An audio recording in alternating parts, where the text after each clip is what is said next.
De Víctor Manuel Sánchez.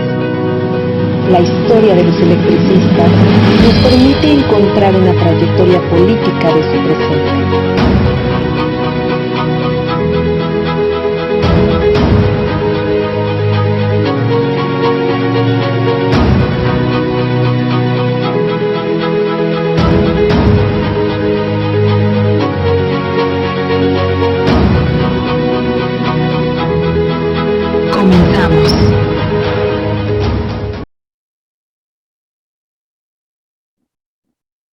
Buenos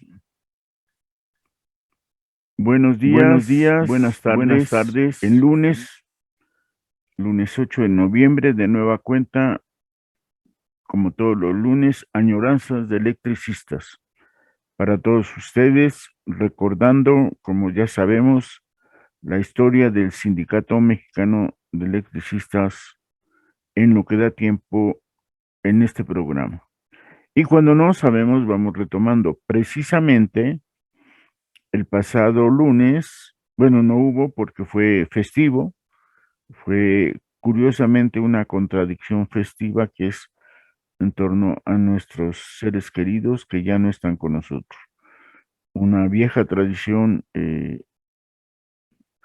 azteca, por cierto, que después se fusionó eh, porque los españoles, ya saben, nos invadieron, nos dominaron, masacraron. Pero bueno, en esta añoranza de electricistas, la vez pasada tuvimos un problema técnico y voy a repetir para todos ustedes que escucharon el eco, se estuvo escuchando un eco durante la transmisión de hace 15 días y para que no se queden con la sensación de no haber escuchado lo que se transmitió, para evitar ese error, repetiré el contenido de aquella vez. Por supuesto, disculpen, no tengo de memoria todo lo que dijimos y va a ser una repetición basada en la temática que teníamos.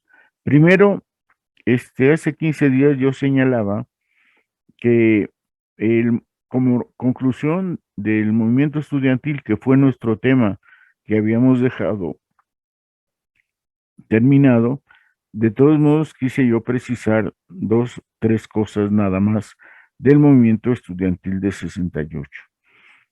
El primer supuesto que se nota mucho y que lo que hay que reencontrar, básicamente, reconstruir, tener en cuenta, es cierto, hay que insistir que sí, que la masacre del 2 de octubre no debe olvidarse y que los responsables políticos e ideológicos de ella fue Díaz Ordaz y el secretario de Gobernación, Luis Echeverría, y más los otros, los jefes de los ejércitos, de las policías, pero eh, y los gobernadores cercanos a la capital, el jefe del departamento del Distrito Federal. Es cierto, no hay que olvidarlo, pero lo que hay que estudiar y ver con calma es qué fue lo que pasó. El gobierno autoritario, todos los gobiernos autoritarios, como los que tuvimos y los que seguimos teniendo después, le tienen temor a la movilización, a un movimiento ciudadano que es autónomo, independiente, que no se puede comprar, incorruptible, y que no le encuentran manera y que por tanto lo acusan de un montón de cosas, como en su momento de comunista. Hoy todavía dicen que no, pero sí, todo lo malo que puede haber en el mundo, o son los terroristas, nueva etapa de la fase contra los comunistas, o son los comunistas. No, los gobiernos autoritarios no pueden creer, pensar que un movimiento autónomo independiente tenga su capacidad de organización propia, sus propios instrumentos de movilización, de comunicación, de irradiación generalizada, de solidaridad. No pueden creer que eso puede existir.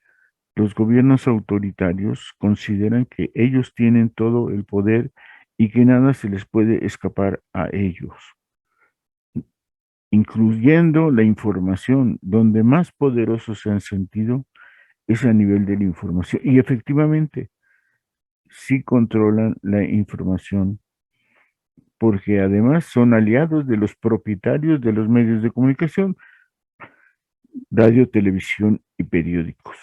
Son aliados cuando no también les apoyan financieramente. Pero por eso tampoco hay que olvidar el movimiento estudiantil del 68. Fue suficientemente autónomo, generó sus propios mecanismos, procedimientos, métodos de organizarse. De verdad, cada facultad, cada escuela, la prepa 2 donde yo estaba, se organizó sin necesidad que nadie más llegara de fuera y a pesar, por ejemplo, de que existían partidos políticos y jóvenes de partidos políticos, el movimiento creció, irradió, se fortaleció. Fue un mecanismo de revocación, como se dice ahora, del mandato rápido. De una asamblea a otra podía haber otros dirigentes, otros representantes a Ciudad Universitaria, al Politécnico, a lo que se llamó el Consejo Nacional de Huelga. Y entonces eso les espantó mucho. Un movimiento estudiantil que fue capaz, a través de la palabra, con mítines relámpago, con asambleas pequeñas y con distribución de volantes y cooperación del pueblo, porque hacer los volantes necesitabas tinta, papel, de tal manera que el dinero para fortalecer, para distribuir información, para comunicar, se necesitaba para los volantes. Y cuando se atrevió a que se publicara un desplegado también, porque los periódicos y las televisiones copaban, solo daban información oficial. Le tuvo miedo, temor, este proceso democrático social que se dio durante 3 meses, solo fueron 3 meses. Claro, el gran temor era que los periodistas y las televisoras extranjeras vieran lo que estaba pasando en la capital de la República. Entonces, temerosos, por eso, un gobierno autoritario, centralista, masacró al movimiento estudiantil, porque no pueden concebir una movilización popular independiente crítica del autoritarismo del gobierno, de la ausencia democrática. Descubrió especialmente el doble lenguaje de esos gobiernos que se dicen democráticos y no lo son. Cuando hay crítica, cuando hay movilización, cuando hay contraparte de información, temblaron. Y efectivamente, por eso no hay que olvidar el movimiento del 68. Hay que estudiarlo. Esos mecanismos y procedimientos que le dan a cada miembro de la comunidad estudiantil, sea universitaria, sea del Politécnico, sea de Chapingo, y entonces tiene un potencial político inusitado. Bien, con esto cerramos la fase y lo hicimos hace 15 días del análisis del movimiento estudiantil. Si otra ocasión tendremos que regresar a ello, por supuesto lo haremos. Y a partir de hoy, que seguramente nos vamos a tardar unos 3 programas, la idea es justo, y eso queríamos hacerlo en un principio, pero ya habíamos empezado el movimiento del 68. Queremos estudiar el decreto de extinción de Compañía de Luz, porque el propio decreto nos da la indicación de nueva cuenta cómo un gobierno político autoritario decide acciones contra la movilización eh, que se le presenta enfrente. Es curioso que sin querer sin haberse planeado, cuando hoy vemos qué fue lo que pasó. En 2009 nos enfrentamos especialmente de nuevo con una movilización eh, de los electricistas, pero que logró convocar a muchas más organizaciones por una razón y objetivo: oponerse a eh, la privatización de la industria. El único organismo cívico, social y político fuerte, digamos, que llama la atención, que se opuso directamente a los tres intentos de privatización de la industria eléctrica, fue el Sindicato Mexicano de Electricistas. Eso está marcado, revisión de periódicos y demás. Los ataques contra el ESME hoy lo podemos ver con mucha claridad. Existe un historiador, sociólogo, Braudel, Fernando Braudel, francés, que él dice que cuando analizamos la historia en el gran contexto de a lo largo de años, la claridad de lo que está pasando es salta, se ve, es muy notorio y efectivamente, cuando hemos estado analizando las cosas de esta historia del ESME, hemos descubierto, justo porque ya tenemos la perspectiva, cómo después de la analización de la industria eléctrica, el objetivo central fue contener al Sindicato Mexicano de Electricistas a través siempre de la Compañía de Luz y Fuerza del Centro.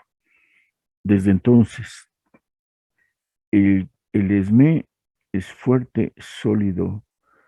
En algunos casos, efectivamente, se muestra crítico y muy independiente, y el objetivo es detenerlo. No hay muchas huelgas. Cuando, cuando no se pudo contener al ESME, cuando se fortaleció mucho el Sindicato Mexicano de Electricistas, es precisamente por ser una industria estratégica, y el sindicato, por tanto, tiene una fortaleza política que no pueden tener muchos trabajadores, es por la industria en la que trabajan. Y el objetivo es precisamente eso. Uno se pregunta, o deben preguntarse, debemos preguntarnos, hasta 1960 hubo tres sindicatos, tres.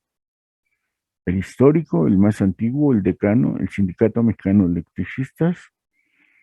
Surge el sindicato de la CFE, primero sindicato federal, luego sindicato nacional, y ahora sería el SUTER, pero también hubo una federación de trabajadores electricistas que en el origen, y hay que tenerlo en cuenta, está creado esa federación por el Sindicato Mexicano de Electricistas. Esa federación, a partir de fines de los años 30 y 40, la va a dirigir Rafael Galván. Y entonces la pregunta que yo digo que debemos hacernos: ¿por qué, siendo tres grandes organizaciones sindicales, pueden ser tan diferentes? ¿Qué los caracteriza? ¿Cuál es la diferencia de estos tres sindicatos? Bueno, otro día lo trataremos. El punto es que eh, en el primer objetivo de los electricistas fue, si a partir de los 20, porque es el objetivo del ESME, tener una sola organización. Casi se logra, no se pudo. Y después, ese es el ímpetu, la posibilidad que quieren tener.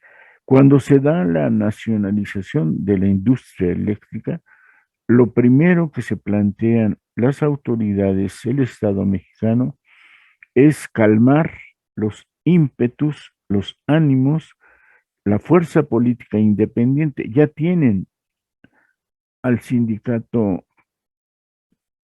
federal, ya tienen al sindicato nacional, a través de la CFE han tenido una alianza política permanente donde Esos electricistas no causan problemas, pero hay otros. Y el primer objetivo de la nacionalización es unirlos, desaparecer esa diferencia, crear un solo contrato colectivo y crear una sola organización sindical. Cuando se logra una unificación, el siguiente objetivo es destruir al que quedó como sindicato independiente. Y los ataques a Compañía de Luz empezaron al mes de haberse creado la empresa como mexicana, la empresa, la Compañía de Luz y Fuerzas del Centro. Objetivo y fuerza estratégica del ESME.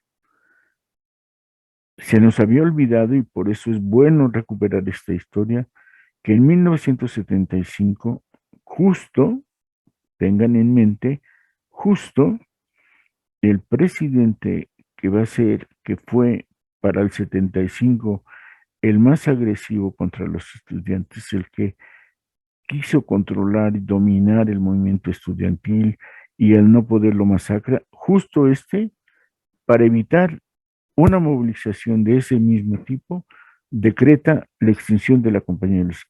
La primera vez que se le da el golpe fuerte, sólido, sin violencia, esa va a ser la diferencia, sin violencia, se da en 1970, diciembre, el mismo mes de aniversario del ESME. Y entonces ahí viene, queda declarada que el objetivo es el ESME, no tanto la Compañía de Luz, sino contener la capacidad política. 15 años. Y en este periodo grande notamos justo que para eso, en aras de tener una sola empresa, un solo contrato colectivo, un solo sindicato, se forzó a la liquidación de la Compañía de Luz. Entonces, para, para acabar con esa liquidación, se logra que se cree el nuevo organismo.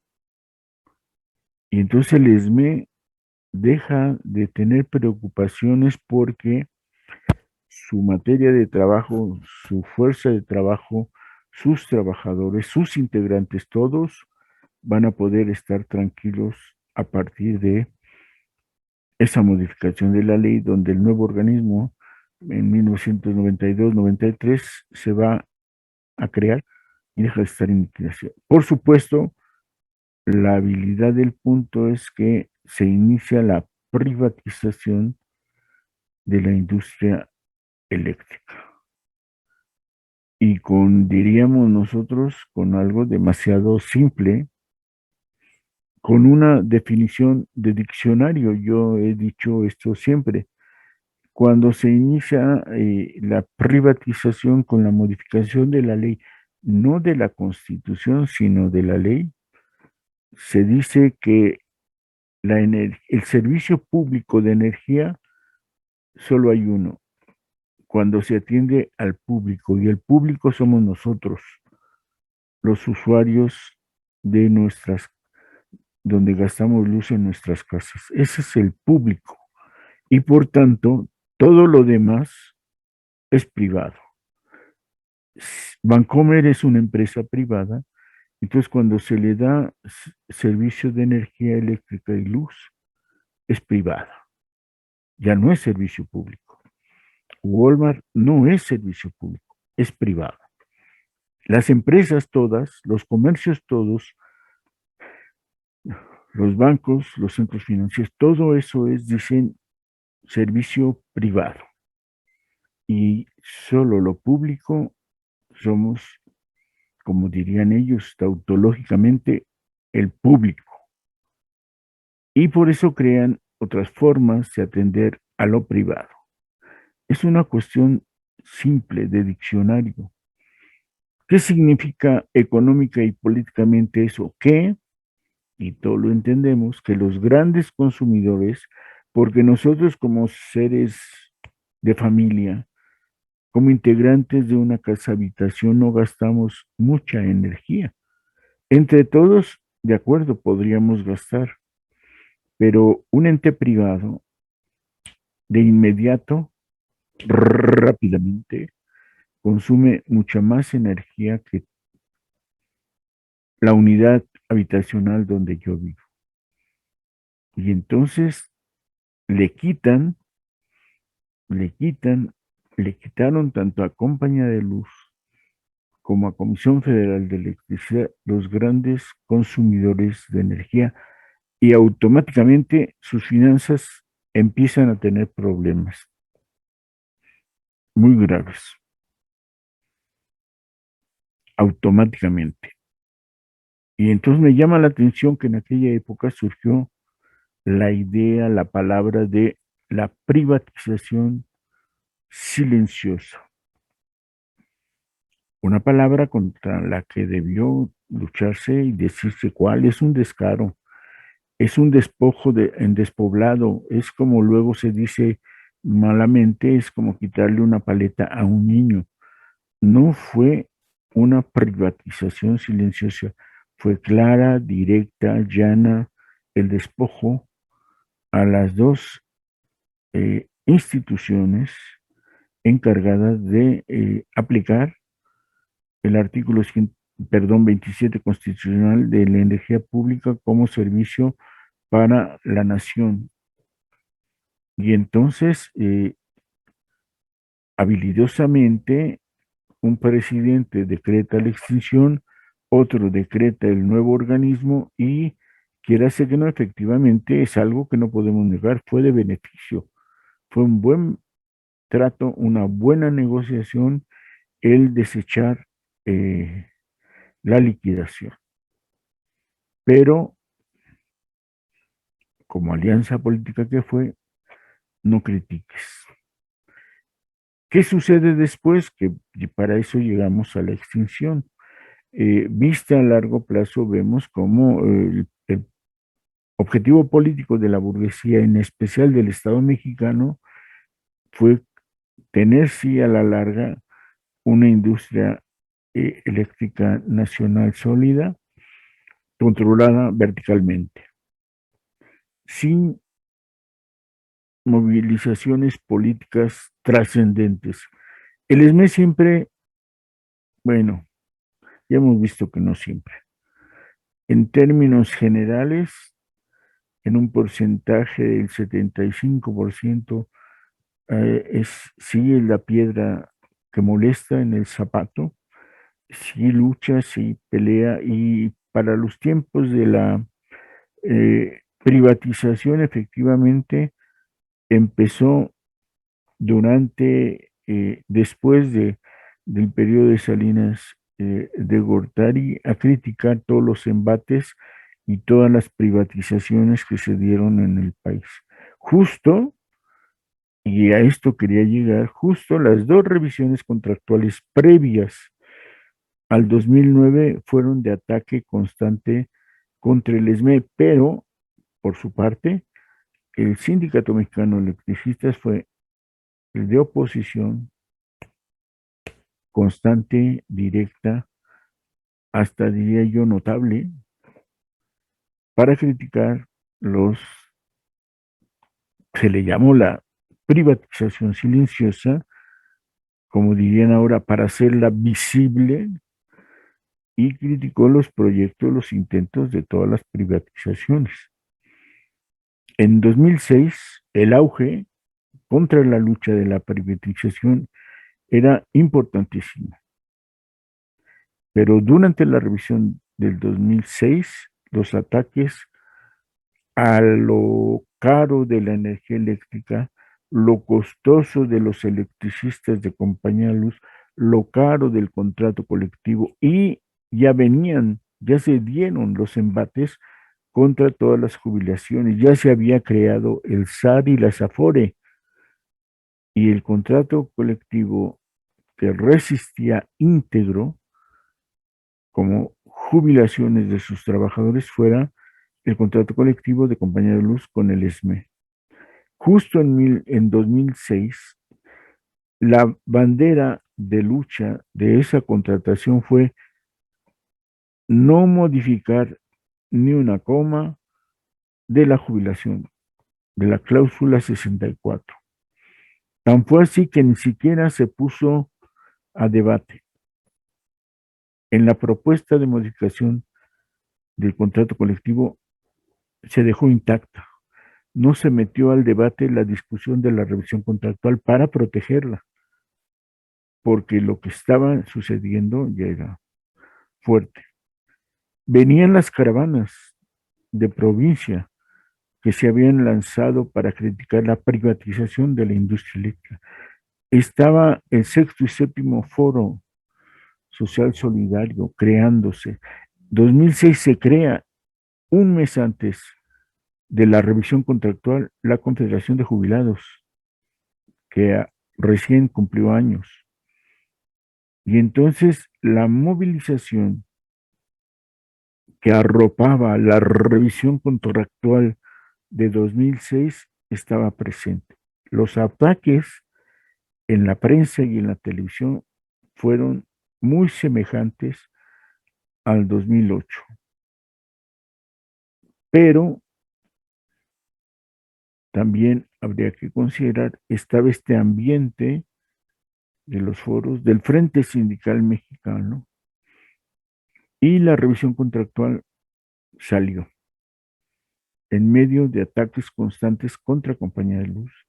En medio, sobre todo, le criticaban dos cosas, pero se olvida que lo usaban manipulando, como Díaz Ordaz manipuló siempre, manipulando la información, que eran caros e improductivos. Y se llegó a mencionar que tenían muchos privilegios, cuando en el fondo lo que se tiene es una lucha constante desde 1914, llegando a cumplir casi los 100 años, el único sindicato que ha estado vigente desde 1914 y se le achacan privilegios. Nunca han sido privilegios, siempre han resultado negociaciones entre las partes. Se le critican algunas cláusulas, efectivamente, como se le criticó en 2008, que se le daba, se critica la equinoterapia, se criticó, fue una de las cosas más duras, como si, y ese es el doble lenguaje, como si todos los hijos de los trabajadores tuvieran necesidad, tuvieran enfermedad, estuvieran necesitados urgentemente de la equinoterapia o delfinoterapia. Falso, son unos cuantos, pero se hace como si fuera la gran cosa. Y se difunde, y el pueblo, la gente, los trabajadores, otros, se la creen, compran esa píldora y les donan la píldora.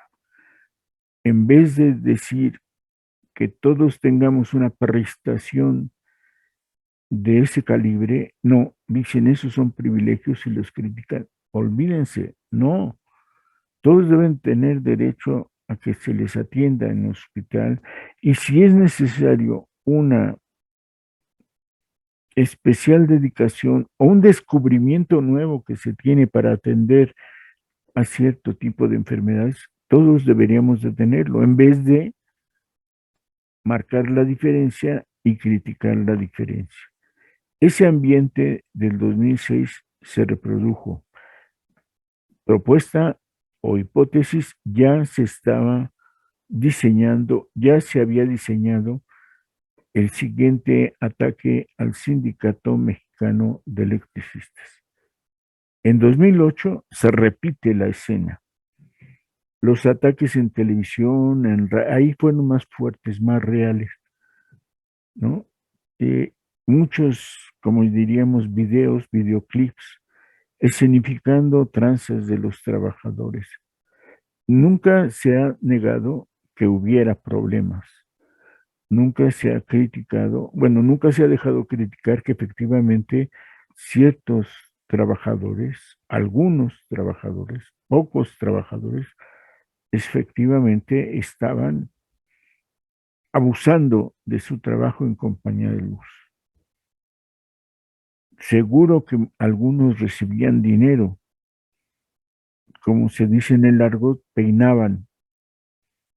eh, Así se dice en el argot de electricista. No, no es cierto que todos fueran 100% puros, pero la contraria tampoco. No es cierto que todos fueran 100% corruptos, falso. Se atacó de nueva cuenta el contrato colectivo, caro, decían, es muy caro.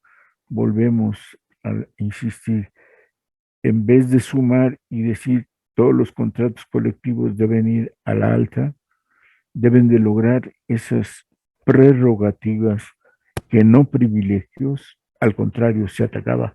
Tú tienes y como yo no tengo eso, eres malo. ¿Cómo que te regalan la luz falso? No les regalaban toda la energía eléctrica.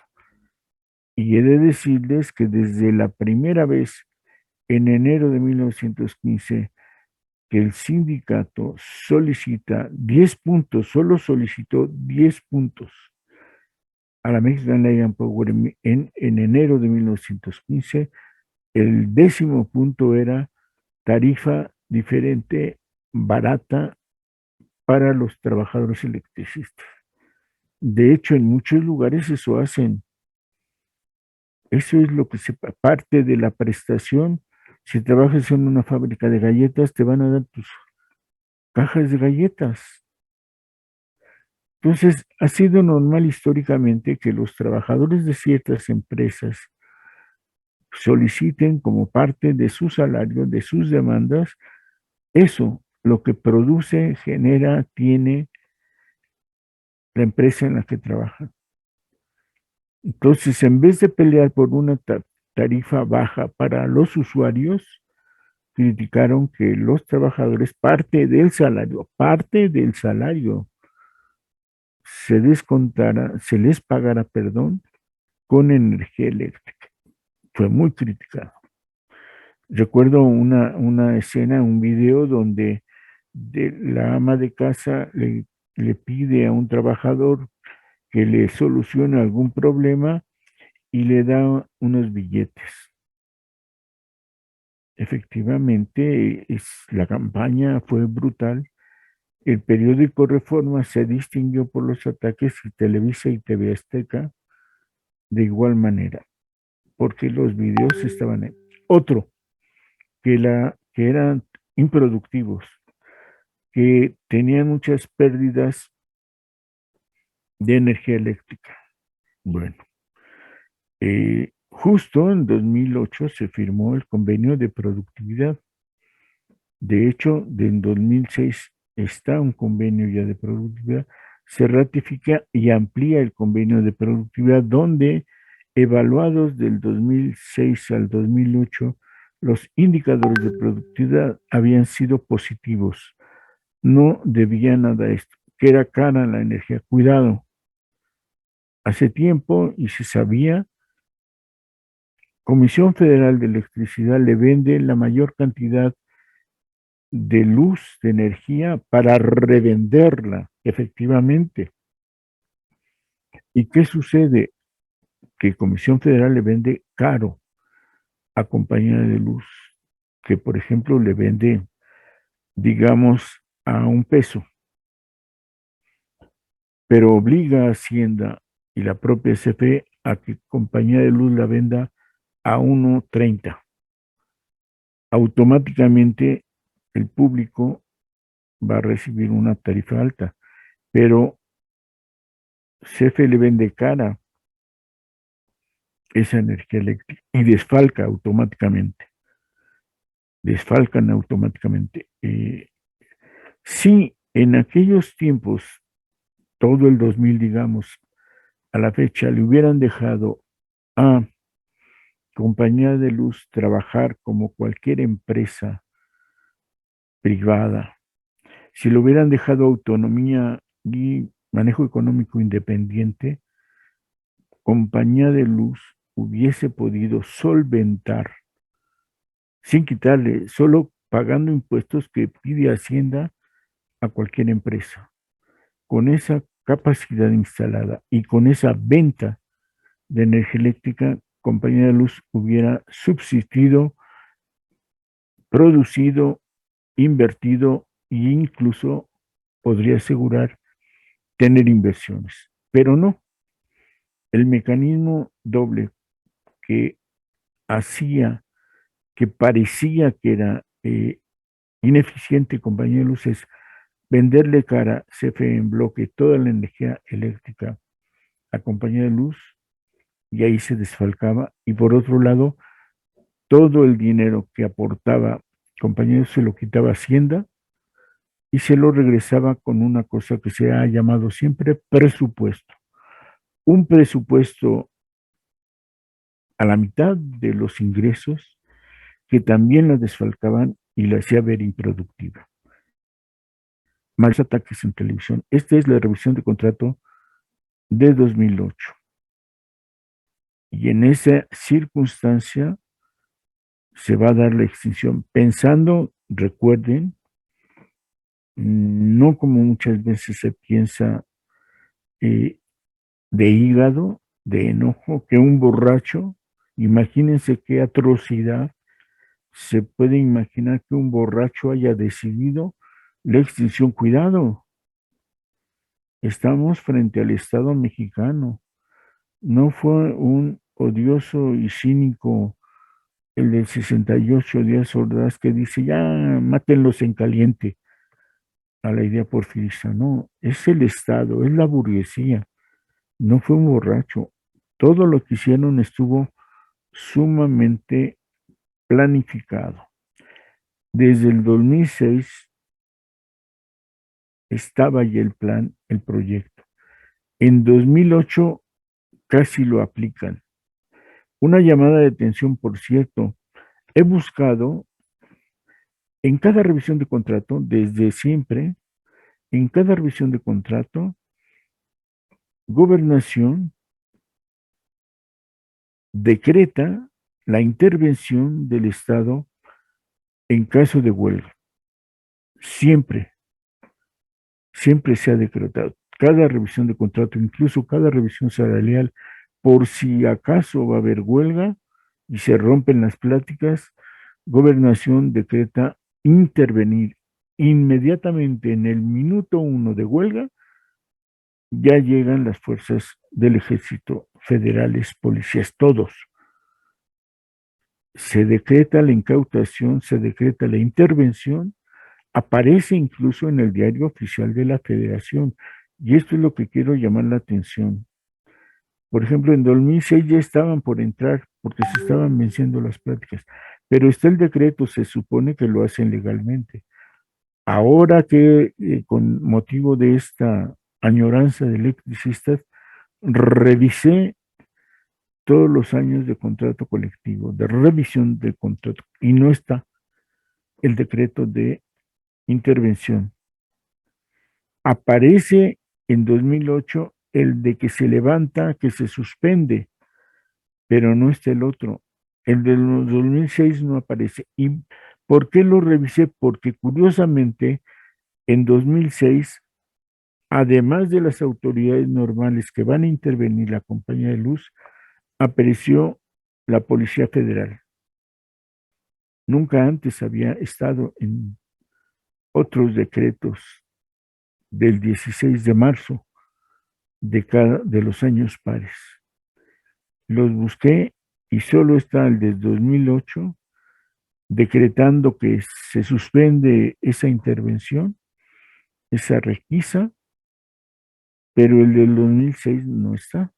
Quiere decir que han sido capaces de borrar las huellas, de ordenar que el ejército y todas las policías intervengan si acaso en cada revisión de contrato se va a ir a la huelga.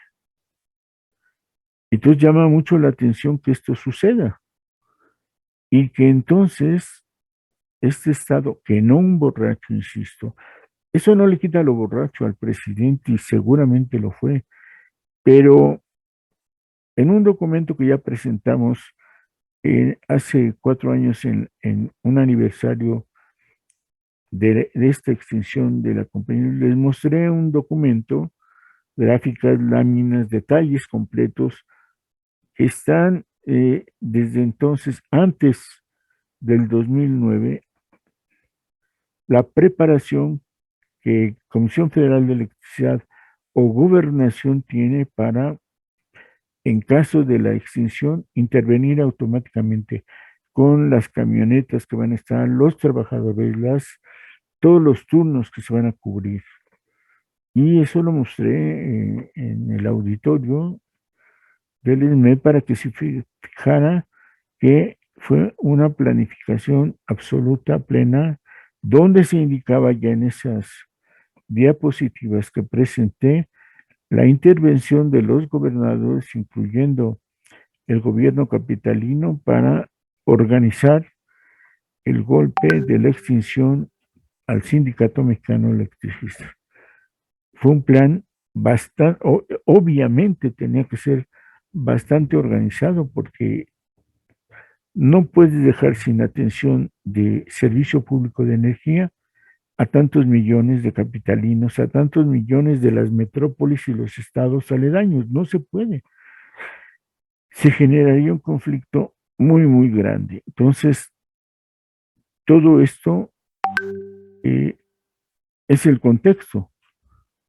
Y todo esto teníamos que tenerlo presente dentro del gran proyecto, insisto, después de la nacionalización, que no puede haber una organización independiente, autónoma, soberana, que vaya, que tenga una idea crítica de lo que iba a pasar en la industria eléctrica. Habrá que ver, pues, con calma esto y revisar con paciencia y reconocer que efectivamente a lo mejor la ocurrencia del borracho si fue, oigan, vamos a sacar ese plan que ya tenemos desde cuándo, por supuesto, pero recordar que ya las revisiones contractuales anteriores al 2008 estaban siendo atacadas, que las cláusulas significativas eran dañadas, criticadas como privilegios de estos trabajadores improductivos.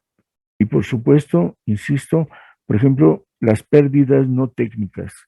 Es decir, reconocen que puede haber pérdidas técnicas. El cable en su transcurso pierda, pero dicen las técnicas no, eso es robo. Y créanme que es un doble juego, como hemos comentado, de los gobiernos autoritarios. ¿Quién se puede robar la luz? Los más pobres. Por supuesto, cuando se electrifica la zona de las orillas de la carretera a Puebla, Chalco y Chimalhuacán, es porque ahí viven personas pobres que no pueden pagar la luz y se la robaban. Efectivamente, sí se la roban. Todos los puestos de ambulantes, todos los puestos de ese trabajo que no puede generar tanto el capitalismo como el gobierno, ponen sus puestos y se roban la luz. Yo diría, es un subsidio social para la pobreza y sin embargo se lo achacan a los trabajadores eléctricos. Es un doble lenguaje. No crean empleos, pero achacan que se pierdan, que se roben la luz. No debemos dejar de lado este tipo. Bueno, de esto no trató toda la sesión de hace 15 días. Confieso que me brinqué todo este contexto.